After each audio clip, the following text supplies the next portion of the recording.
नमस्कार दोस्तों, आज मैं आपको एक ऐसी अद्भुत कथा सुनाने जा रहा हूं जिसमें शक्ति, भक्ति और विनम्रता का अनोखा संगम देखने को मिलता है। यह कहानी महाभारत काल की है, लेकिन इसमें हमारे प्रिय पवन पुत्र हनुमान जी की विशेष भूमिका भी जुड़ी हुई है। महाभारत का समय था और पांडव वनवास में थे। एक दिन भीमसेन, जो अपनी अपार शक्ति के लिए जाने जाते थे, जंगल में घूम रहे थे।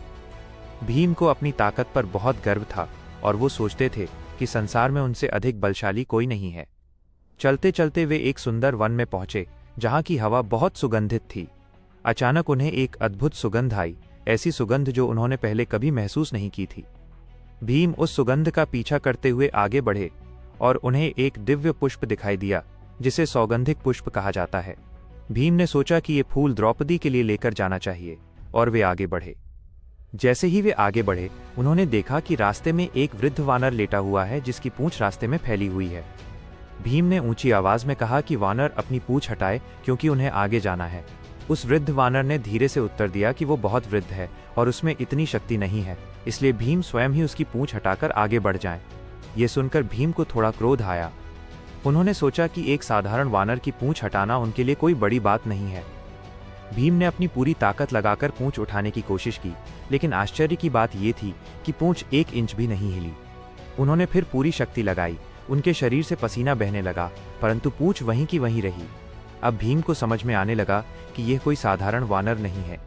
उनका अभिमान धीरे धीरे टूटने लगा और उन्होंने विनम्र होकर उस वानर से पूछा कि वह वास्तव में कौन है। तब वो वृद्ध वानर मुस्कुराए और बोले कि भीम उन्हें पहचान नहीं पाए और वो उनके बड़े भाई हैं। भीम ये सुनकर चकित रह गए और उन्होंने पूछा कि वे कौन हैं। तभी उस वानर ने अपना दिव्य और विशाल रूप धारण किया और पूरा वन उनके तेज से प्रकाशित हो उठा। भीम ने देखा कि उनके सामने स्वयं हनुमान जी खड़े हैं। ये देखकर भीम तुरंत उनके चरणों में गिर पड़े और क्षमा मांगने लगे। हनुमान जी ने प्रेमपूर्वक भीम को उठाया और कहा कि हम दोनों ही वायुदेव के पुत्र हैं, इसलिए वे उनके बड़े भाई हैं। उन्होंने भीम को समझाया कि शक्ति के साथ विनम्रता भी आवश्यक होती है और अहंकार मनुष्य को पतन की ओर ले जाता है। भीम ने अपनी भूल स्वीकार की और हनुमान जी से आशीर्वाद प्राप्त किया। इसके बाद हनुमान जी ने भीम को अपना विराट रूप भी दिखाया, जो उन्होंने लंका में दिखाया था। वह रूप इतना विशाल और अद्भुत था कि भीम उसे देखकर आश्चर्यचकित रह गए। हनुमान जी ने भीम को आशीर्वाद देते हुए कहा कि जब महाभारत का युद्ध होगा, तब वे पांडवों की सहायता करेंगे और अर्जुन के रथ की ध्वजा पर विराजमान रहेंगे। समय बीतता गया और अंततः महाभारत का महान युद्ध आरंभ हुआ। कुरुक्षेत्र की भूमि पर पांडव और कौरव आमने सामने थे। अर्जुन के रथ पर हनुमान जी ध्वजा के रूप में उपस्थित थे। उनकी उपस्थिति से पांडवों का उत्साह बढ़ता था और शत्रु भयभीत हो जाते थे।